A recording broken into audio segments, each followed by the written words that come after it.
Once there was a Sadhu. He was kind.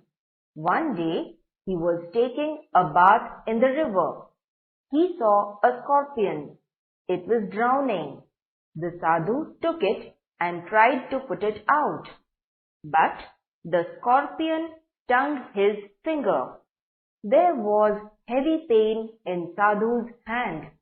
He dropped the scorpion into the water. Again he caught it and tried to put it in a dry place. Once again he failed.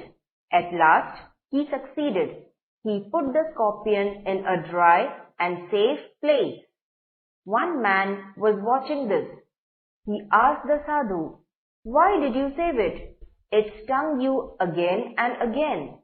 The Sadhu replied, "To sting is its nature, and to save is my nature.